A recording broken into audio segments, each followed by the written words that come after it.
Kita beralih ke informasi lainnya, Sportovers. PB Esports Indonesia mengirim tim MLBB Putri dan HOK Putra untuk berkompetisi di China Asian Esports Competition 2024 di kota Nanning, Tiongkok. Khusus MLBB Putri, ajang ini jadi sarana uji coba jelang kejuaraan dunia di Riyadh November mendatang.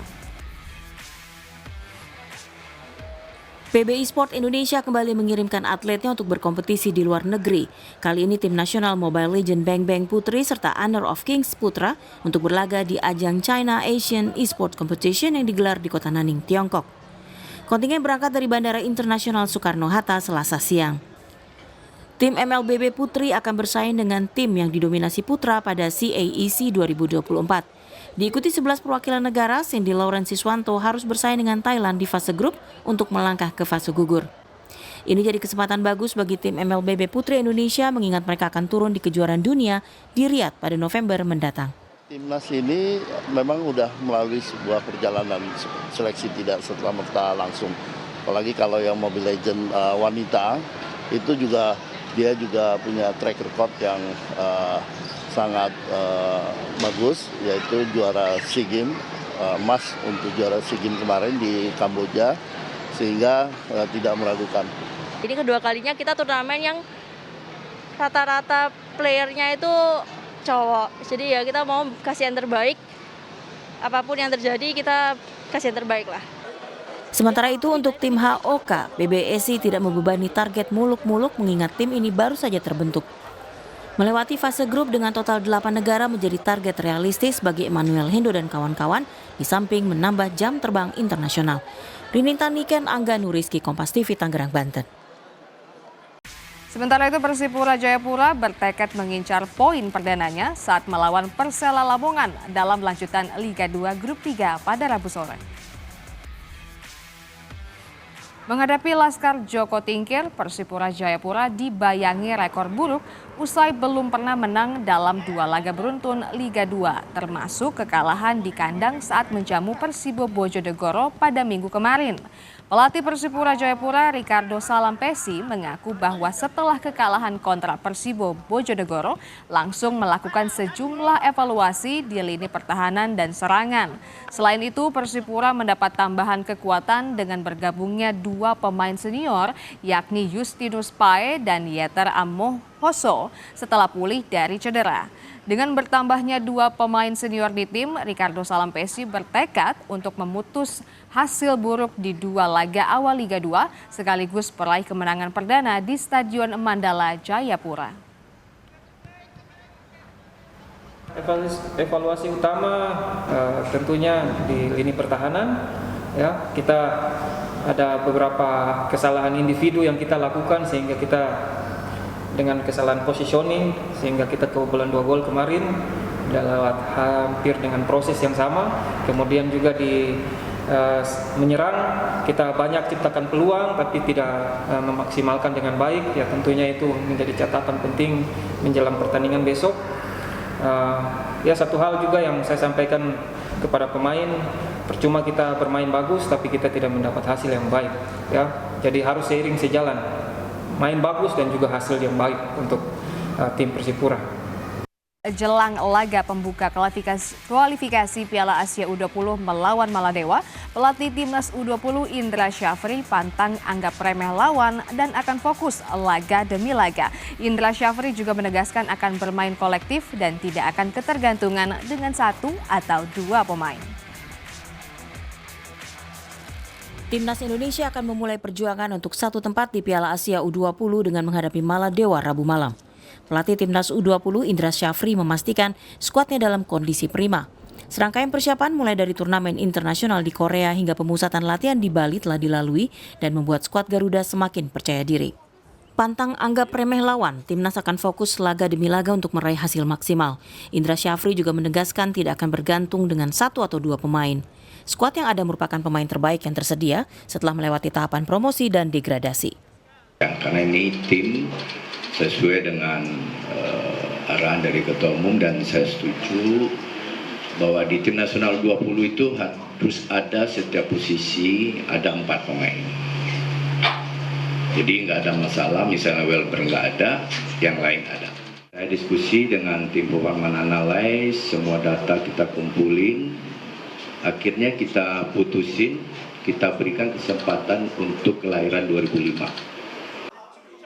Sementara dari kubu Maladewa, pelatih Ahmed Syakir mengaku melawan Indonesia merupakan tantangan berat bagi tim Red Snipers. Terlebih timnas Maladewa menjelang kualifikasi Piala Asia U20 terpaksa mengganti para pemain muda yang sebelumnya turun di SAFF U20 dengan pemain baru. During that time, we were preparing for our regional tournament, which is SAF Championship Under-20 tournament, and we finished SAF Championship on 28th of last month. After the competition, I faced a lot of challenges because I have to replace 10 players who played in SAF Championship when coming to this tournament because most of my players are students. They are studying in grade 12 this year. Namun sayang pada laga ini skuad Garuda Muda tak diperkuat Welber Jardim karena hingga batas waktu pendaftaran ke AFC, pemain yang bersangkutan belum juga memenuhi panggilan timnas. Pasukan Indra Syafri akan melakoni duel dengan timnas Maladewa pada laga kualifikasi yang digelar di Stadion Madia, Jakarta 25 September 2024. Rini Taniken, Angga Nuriski, Kompas TV, Jakarta.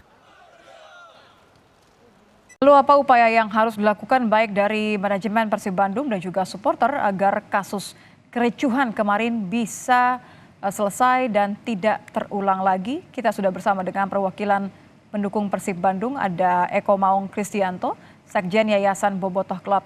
Selamat malam, Kang Eko. Sikap dari Bobotoh atas kericuhan kemarin bagaimana? Selamat malam.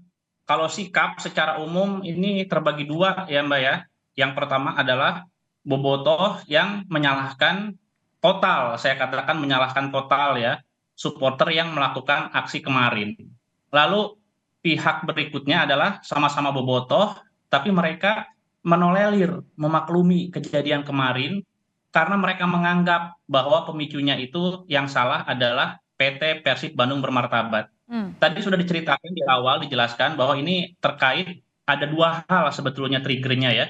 Pertama adalah dugaan pelecehan seksual, itu yang pertama ya, yang dilakukan oleh match stewardnya Persib. Lalu yang kedua, pemicunya itu adalah intimidasi terhadap Bobotoh yang dilakukan oleh pemain dan ofisial. Nah itu triggernya, akhirnya mungkin meledak kemarin gitu. Karena sesungguhnya problematika antara supporter dengan manajemen Persib ini bukan terjadi kemarin saja ya. Di tahun-tahun sebelumnya, kalau kita telusuri arsip, lalu juga video-video yang masih bisa kita akses, itu berkali-kali ada demonstrasi sebetulnya ya ke kantor Persib yang dilakukan oleh massa Bobotoh terkait pengelolaan tiket yang dirasa nggak benar segala macam gitu. Tapi mungkin Anda mau bilang bahwa ini adalah kemarahan yang sudah menumpuk begitu ya. Tapi kalau kita lihat dari dampaknya bagaimanapun juga kan terjadi ada kericuhan, ada pihak-pihak yang kemudian dirugikan dan terluka. Di tengah adanya tuntutan kepada manajemen soal dugaan kekerasan dari steward ini toh tengah diusut. Apakah ada imbauan untuk menahan diri? Apakah kemudian merasa bahwa ini adalah langkah yang tepat untuk kemudian membalas dengan membuat kericuhan juga dengan main hakim sendiri? Tentu saja tidak tepat ya. Ini cara yang salah Mbak. Maksudnya apapun alasannya, cara-cara yang kemarin itu sampai konteksnya itu kan itu udah pidana umum tuh ya. Menganiaya steward yang sedang masih berjaga itu pendekatannya bukan lagi hukum olahraga atau hukum komunitas, itu hukum negara bisa masuk itu ya. Apalagi sekarang kan bisa dibuktikan dengan berbagai rekaman CCTV ya. Jadi cara yang kemarin itu salah, apapun alasannya itu salah. Oke, berarti ada tetap harapan bahwa manajemen ini untuk lebih tegas ya mengusut kasus ini. Sudah ada janji mungkin jadwal bertemu antara supporter dengan Persib duduk bareng supaya tidak ada lagi kasus yang serupa terjadi? Kalau duduk bareng kayaknya saya belum mendengar ya ada rencana duduk bareng atau komunikasi dua arah gitu. Yang ada itu hanyalah janji Persib itu akan memberikan klarifikasi lengkap terkait dua insiden kemarin itu di akhir bulan ini ya, tanggal 27 kalau nggak salah. Tapi sudah ada yang memahami belum ya Kang, kalau kita lihat ini sejauh mana para pendukung tuh tahu resikonya. Kalau ricuhnya di laga, usai laga pertandingan, ini kan akan merugikan klub juga, merugikan pendukung sendiri juga. belum semuanya memahami ya Mbak. Maksudnya dengan sangat miris saya katakan bahwa mayoritas supporter sepak bola itu memang teredukasi dengan rendah gitu loh. Ya, mereka tuh nggak tahu kadang-kadang konsekuensi hukum dan lain sebagainya ya. Bahkan dampak untuk klub yang mereka bela pun mereka nggak tahu gitu. Nah, menariknya ini khusus untuk di Persib mungkin ya. Ini ada terjadi paradigma ya Mbak ya, bahwa mereka itu yang mereka tanda kutip benci, yang mereka nggak suka itu adalah manajemennya Mbak. Jadi bukan klubnya ya.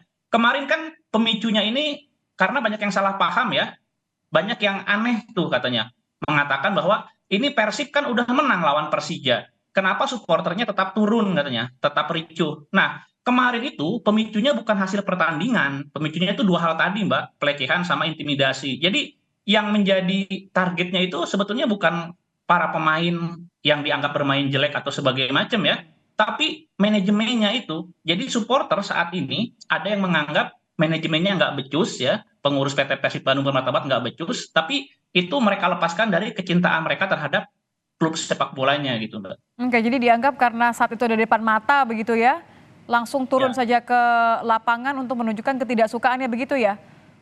Iya, kan itu mereka mengincar ya, saya nggak perlu sebutkan, mereka tuh mengincar beberapa nama itu Mbak. Jadi saya sempat ngobrol-ngobrol, mereka itu udah nanya katanya ke steward, cuma stewardnya kan ngomong nggak tahu. Nah itu langsung mereka jadikan target juga. Dan baru pertama kali ini steward menjadi target dari supporter Persib ya ketika mereka masuk ke lapang. Berarti memang ada pemicu yang berbeda dengan kejadian-kejadian sebelumnya. Karena Oke. kejadian supporter Persib masuk ke lapang ini bukan sekali ini saja. Gitu. Di satu sisi ada tuntutan untuk lanjutan kasus dugaan pelecehan seksual ini. Tapi ada juga dampaknya, ada nama para pendukung supporter yang kemudian tercoreng sehingga ada pula orang-orang yang menjadi terluka. Apa harapan Anda sebagai pendukung agar kasus ini tidak terulang, segera selesai? Saya pikir ya masing-masing pihak ya itu memerankan peranannya dengan baik gitu. Polisi kan udah ngomong ini bisa diusut segala macam, berarti kita ngomong itu hukum nasional ya. Yang saya lihat itu beberapa delik pidana itu terpenuhi. Ya silakan saja kalau punya bukti, penyelidikan, penyidikan, proses hukum gitu ya. Sementara untuk urusan pelecehan dan juga intimidasi itu harus clear bukan dengan penegak hukum ya, kecuali nanti pelecehannya itu terbukti ya, itu mungkin bisa diadukan gitu. Tapi harus clear dulu nih komunikasi antara Persib ya, pengurus Persib, jajaran manajemen PT dengan supporter-supporter yang dari kemarin dari musim lalu itu mereka sering melakukan demonstrasi. Ini komunikasinya nggak jalan, Mbak, nggak jalan dan ini nggak sehat. Jadi bayangkan Persib yang memiliki sangat banyak pendukung, tapi kok terjadi hal-hal kontraproduktif ya. Ya. Padahal di sepak bola profesional, para pendukung ini harusnya aset dengan daya belinya bisa dieksploitasi, tanda kutip ya, eksploitasi buat beli tiket, buat beli merchandise, daya tawar terhadap sponsor, daya tawar terhadap hak siar TV. Nah, tapi dengan kejadian seperti ini Persib terus dirugikan nih, kena denda lagi gitu. Sangat disayangkan. Terima kasih Kang Eko Maung, Sekjen Yayasan Bobotoh Club. Selamat malam Kang. Oke, terima kasih Mbak.